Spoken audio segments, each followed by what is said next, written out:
I don't usually cover new games on this channel, and if you've been watching for a while, you could argue I don't usually cover any games on this channel. But 3 years ago I put out a review for Lost in Random, a game I absolutely adore and think more people should play. And in that video I said, the world's lore is rich and fascinating and I'd love to see it expanded upon in another game, or even a comic or animated movie. The individuals at Zoink, the game's developer, have created an amazing world that kept me hooked from start to finish, and I genuinely hope they're able to keep expanding this world. But after several years of radio silence, I thought the future of Lost in Random was finished. I can't find sales information for consoles, but since release it sold around 142,000 copies on Steam, with a peak player count of 508 during its first week, which, for a small studio and a small single player game, isn't bad, to be honest. But it was published by EA under its EA Originals banner, which basically means unless you're a game about string or by Josef Fares, you receive very little marketing or support and get left out to die if you don't reach similar sales numbers. So imagine my excitement when I saw this thumbnail pop up in my subscriptions, my confusion when I saw the main protagonist was the villain from the previous game, and my disappointment when I saw it was yet another Hades clone. And if you check the comments for that announcement trailer, I wasn't the only one. Hi. Editing Rick here. This part is kind of rambly and doesn't really add anything to the review itself, but I spent a long time investigating it and don't really want to cut it, so yeah. If you want to get straight to the review, jump ahead to the time on screen, I really don't mind, but if not, I'll let you get back to the video.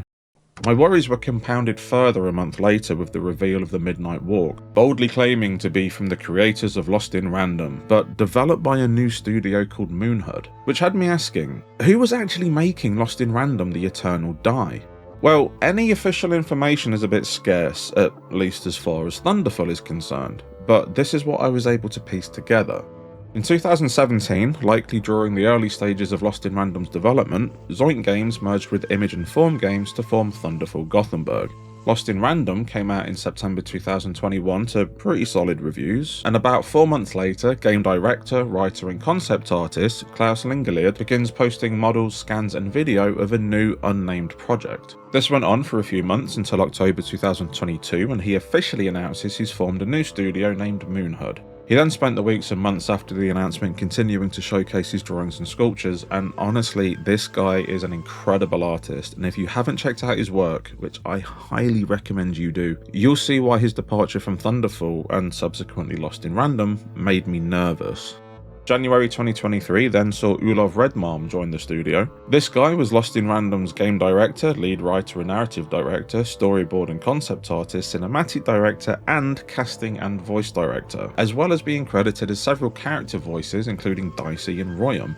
On top of that, a bunch of the writing and art department jumped ship too, but I'm not going to name them all because I'll be here forever. Fast forward to summer 2024 when both Lost in Random: The Eternal Die and The Midnight Walk were announced, with the latter having way more information about its development available than the former. It's kind of crazy that for a good 6 months after its reveal, the closest thing we had to any news on The Eternal Die is that the original creators weren't involved, and I don't know about you, but that did not fill me with confidence. It wouldn't be until February 2025 when Thunderful announced via their official website that Thunderful Gothenburg had rebranded into Stormteller Games, with their first game being Lost in Random: The Eternal Die and an official gameplay reveal trailer dropping 2 days later, now with the Stormteller logo added to the end card. So it was the same studio as the previous game, but most of the creatives involved with it had left to form a new studio before the game's development began. It wouldn't be until April 2025, 2 months before its release, that we'd start to get solid information about the game in the form of dev diaries on the Thunderful YouTube channel. These revealed that a handful of the remaining staff that worked on the first game were returning, like Martin Storm, who worked as senior game designer, tech artist and animator, now working as the director. Ulla Backstrom Berg was back as sound designer, and character artist Tommy Carnefors was now back as a 3D artist. Additionally, game designers Emil Nilsson and Christopher Tugfist had returned along with 3D artist Juno Johan Holm. So even though the creators had gone, a good portion of the original talent was still involved. To be honest, I'm only writing about this to appease my own hyper-focus, and now that the mystery of who actually made Lost in Random: The Eternal Die has been solved, I don't really know where to go with this section. So let's just talk about why it's one of my favourite games to come out this year. I'm here to end Mare and destroy the Black Die. Lost in Random: The Eternal Die is partially a sequel but mostly a spin-off to the original Lost in Random. It's a sequel because it begins immediately after the previous game ends, continuing a thread of that story, but it's more of a spin-off because we're now following Alexandra, the Queen of Random, and her dice companion Fortune instead of Even and Dicey from the previous game. It also changed genres, no longer an action RPG deck builder like the first game, instead switching to the arguably overdone genre that is the roguelite. And surprisingly, it not only works, it's a perfect fit. The two-word phrase that permeates both this game and its predecessor is random rules, and I can't think of a genre that more perfectly fits that description. Admittedly, my own experience with roguelikes is limited to games like Crypt of the Necrodancer and Enter the Gungeon, and I guess Moonlighter and Digimon World 2, so I'm no expert. I've seen people compare it to Hades, but to be honest, I've never played that game, so I don't know. So if you were waiting for the not as good as Hades banter, you've come to the wrong place. What I can tell you though, is as a game in its own right, The Eternal Die is not only more than a worthy successor to one of my favourite games of 2021, it's a fantastic game in general and one of the best I've played this year.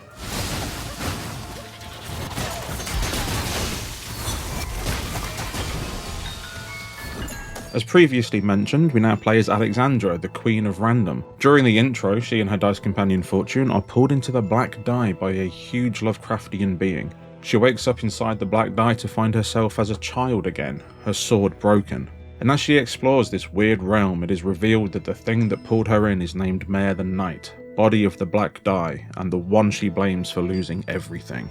He tells Alex he's prepared a game and disappears into a portal with her following closely behind. And after eventually falling in combat, she's transported to a place called the Sanctuary and learns that death is not final and this apparent immortality is a way for Mare to torment his prisoners. She's told if she defeats Mare, it'll destroy the black die, and with that, Alex's quest for vengeance begins. That's the very stripped down version of events that begin the game anyway, and I won't go into it further because of spoilers. But I will say there is a lot of story here to discover through each run, whether it be meeting NPCs, chatting with bosses, or finding special story related rooms. The game is constantly drip feeding you pieces of Alexandra's past and the greater story as a whole. And it didn't take long until I was genuinely caring for this character, who was the villain of the previous game. The writing staff have done a fantastic job that not only fits the world established in the previous game, but expands it. And this is helped in no small part by the fantastic voice cast, with special credit given to Elsie Lovelock, who voices Alexandra. Her voice and delivery are absolutely perfect and do so much to sell the emotional journey Alex is on. I honestly couldn't imagine a better fit for the character. We got lost here once, playing dice wielders as always. Forgot about time, and suddenly it was too dark to find our way home. The Eternal Die has one of the most addictive gameplay loops I have ever experienced in a game. You fight through Mare's twisted dimension, collecting temporary power-ups and meeting NPCs as you go until you eventually fall in battle, sending you back to the Sanctuary. Here you meet up with the NPCs you found in the dungeons, unlocking more of the story with each conversation, level up your weapons and abilities, change your costume if you're feeling fancy, and jump back through the portal to try again, a little stronger and more experienced than before. It sounds repetitive, and it is, but it's never boring. I found that each run gave me a sense of accomplishment, as I always found something that made me feel like I was making progress. And the more runs I did of a certain dungeon, the more I got to learn the enemy's attacks, which abilities I got on with and how to dodge properly, the easier the dungeon got. And the fact that Alex was also getting a little stronger with each run gave the game a real sense of forward momentum, even if I was repeating the same area several times in a row. And I'd often find myself losing more hours than I intended to thanks to its addictive one more try factor. So let's look at how it plays. You've played your cards well so far. As I mentioned earlier, Lost in Random The Eternal Die is a roguelite, and for those of you who don't know what that means, I'll try to explain. In the simplest of terms, a roguelite is a game made up of procedurally generated levels, usually full of enemies, traps and items, and a soft progression system that allows you to unlock permanent upgrades and buffs as you go. The aim is to see how far you can get in each run before returning to a hub, buying an upgrade of some description and trying again, hoping to get a little further. The real progression comes from you as you learn enemy patterns and weaknesses and generally get better at the game. and the randomness of the generated levels, as well as the temporary power-ups, interactive NPCs, collectible items, etc., means that no two runs are the same, adding a level of replayability lacking in a lot of other genres. I'm not going to get into the differences between roguelites and roguelikes because I'll be here all day, but that, in a nutshell, perfectly describes the Eternal Die. Each floor of the dungeon is a series of randomly generated rooms, the contents of which aren't revealed until you enter. Usually it's a combat arena full of enemies to dispatch and treasures to collect, but sometimes it's a merchant selling you useful items for the run. A dice challenge where Alexandra can try her luck and win a prize, NPCs to find and send back to the sanctuary, or areas that fill you in on the Queen's tragic past and inevitable downfall, to name just a few. But mostly it's just combat arenas, which is fine because the combat is great. The first thing I noticed is just how nice Alexandra feels to control. She's fast and responsive, which in turn makes the frantic combat feel exciting but manageable.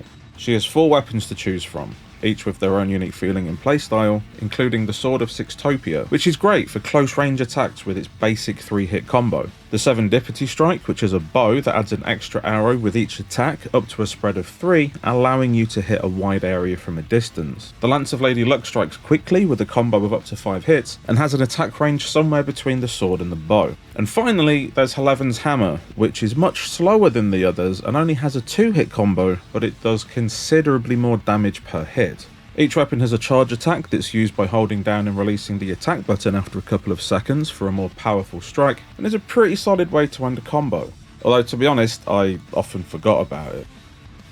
Weapons can be upgraded by collecting Cinder and giving it to a character named Rak who resides in the Sanctuary. Each weapon has 4 paths that can be unlocked and upgraded, granting bonuses when equipped. For example, unlocking the sword upgrade Random Sharpness increases your chance of a critical strike by 3% when unlocked, and that percentage increases each time you upgrade that ability. Unfortunately, you can only equip a path, not the individual abilities, which is a shame as it leaves certain skills completely unused. At least it did for me. It would have been cool if you could mix and match the skills once they were unlocked to really shape your weapon to your playstyle, but it's perfectly functional as it is. As far as the weapons go, I only really like the sword. You're locked into it for the first couple of runs until you meet the character that allows you to unlock and equip the other options, by which point I'd gotten used to it. And to be honest, I just prefer using swords in action games. I tried the bow for a few runs, and gave the lance and hammer a look in the name of fairness, but I just didn't get on with them. I found the bow kind of awkward, the lance too rigid with its forward only jabs, and the hammer is far too slow for my liking. I know a lot of you will massively disagree with me on this, so if you've played it, let me know what your main weapon and build is down in the comments. I'm interested to see what everyone else's favourite is. Whatever you choose, the combat in the Eternal Die is fast and responsive and way more fun than I imagined it would be. But weapons aren't your only damage dealers. Alex can find and equip magic cards, which unleash a special attack after holding and releasing the assigned button. Releasing during the flash will trigger a perfect card attack, which makes it hit harder, adds more projectiles, or enhances the attack's abilities, so it is well worth taking an extra second to get the timing down. Card attacks cost energy charges, which can be refilled by collecting the energy shards dropped by enemies when attacked with your main weapon. Alex can only carry 1 card at a time, but each floor in Mare's game dimension has an altar with a random card on it, giving you the opportunity to swap out what you've got for something else. Some are better than others, but again it'll come down to your personal playstyle, what you like and what you don't. My personal favourites being Whirlwind of Ice, which creates a whirlwind around Alex, damaging enemies that get too close and inflicting the status ailment Chill. And Roller of Stars, which throws a d20, or 3 if you time it properly, that bounce around the arena, damaging any enemies they touch and inflicting stun. There's loads of room to experiment and a few chances to swap cards around in every run, so eventually you'll find something that clicks, and then the devastation can truly begin. You also have a dice throw attack, which sees Alex throw Fortune onto enemies with an area of effect damage that scales with whatever number they land on, but Fortune has to be rounded up before you can use the attack again, and to be honest, I rarely used it for reasons I'll talk about in a minute, but it's a nice nod to the original game, so I'm glad it's there. Alex also has a dash that allows her to dodge through enemy attacks, any projectiles, and the numerous traps in the game without taking damage. And at the risk of sounding hyperbolic, the speed, distance, and responsiveness of it make it one of the best dodge mechanics I've experienced in a game. Enemies are varied and come at you with a variety of melee, projectile and area of effect attacks, and each dungeon floor has different enemy designs with new attacks to keep things interesting. Some are easier to dispatch than others, depending on your playstyle. For example, being a sword main, I'd often struggle with some of the more aggressive projectile attacks or flying enemies. And I don't like shielded enemies at all, but that's an issue I have with games in general. I just find shielded enemies cheap and boring to fight. But other than those minor complaints, the combat in the Eternal Die is genuinely fantastic and still has me coming back for that one more run, even though I rolled credits weeks ago. And it really comes into its own during the boss fights. Each floor of Mayor's game is guarded by one of his minions. There are 4 in total, and each one felt like it was testing me on everything I'd learned on the run leading up to it. Honestly, I was unsure at first, especially the first time I died to one and had to run the whole dungeon again and again until I got it. And that feeling was even worse the first time I died on a later level, ran the dungeon again only to be met by the boss I'd already defeated earlier. But that feeling of exasperation soon lifted as I found myself beating it with little to no trouble and moving on. And I think it was at this point the game truly clicked for me, and then the boss fights became something I'd look forward to on each new run. Whenever Alexandra enters a boss arena, she chats with them, giving insight into her relationship with them. And what's impressive about these conversations is the sheer volume of recorded dialogue on display. By the time I put around 20 hours into the game, I don't think I'd heard a single repeated line of dialogue. I like the bosses a lot. They're fun to fight and each one is distinctly different from the last and tests you in new ways. And honestly, I just wish there were more of them. 4 isn't a lot. And as fun as they are to fight, after a few hours they do get kind of repetitive. So I'm hoping we'll get a DLC or something later down the line that adds a couple more bosses to Mayor's game.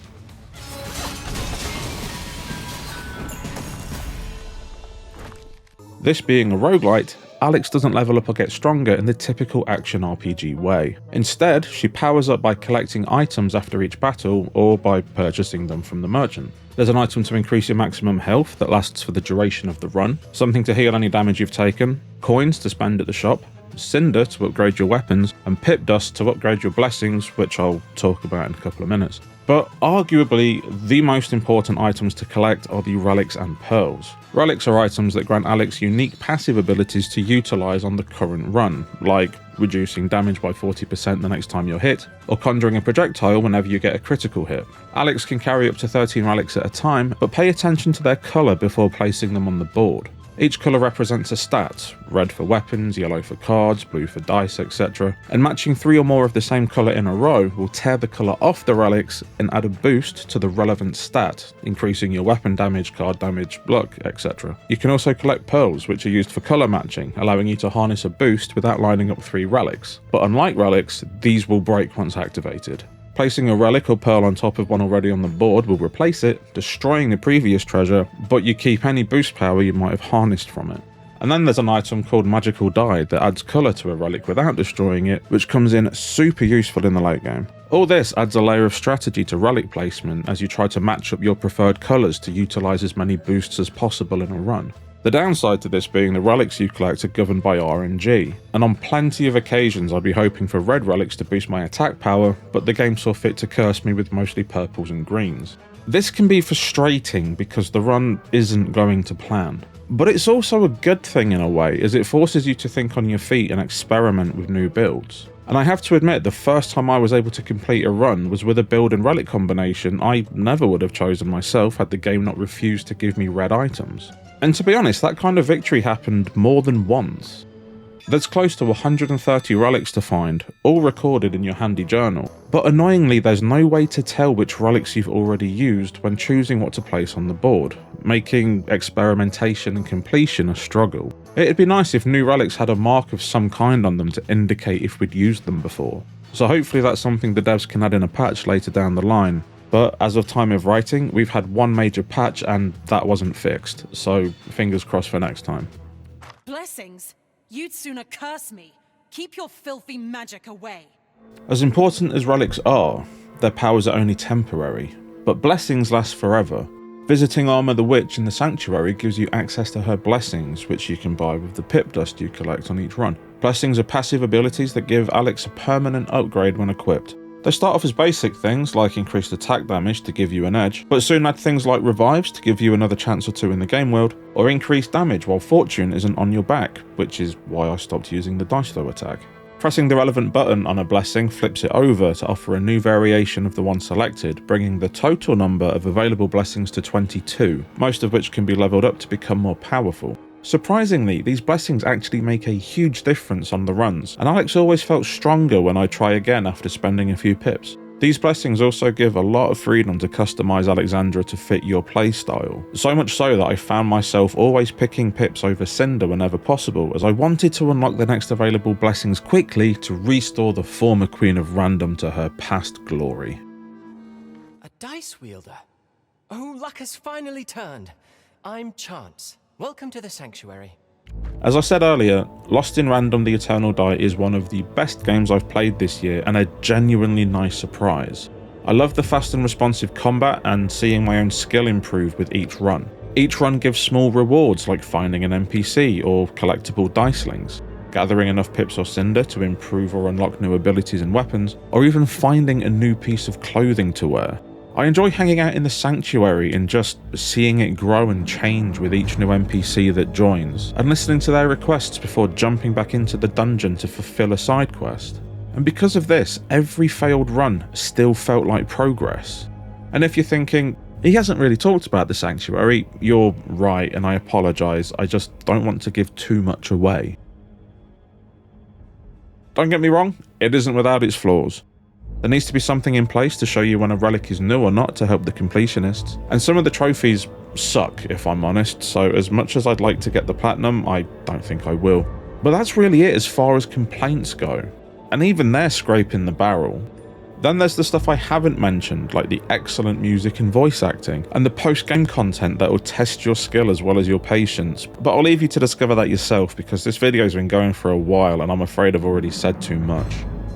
So that's it for this review of Lost in Random: The Eternal Die. It's excellent, go buy it. Let me know in the comments if you've played it and what you think. Leave a like if you enjoyed the video, and leave a dislike if you didn't. They really don't bother me, and you're helping the channel grow by engaging with the video. So thanks. But until next time, take care, and I'll see you in the next one, whenever that may be.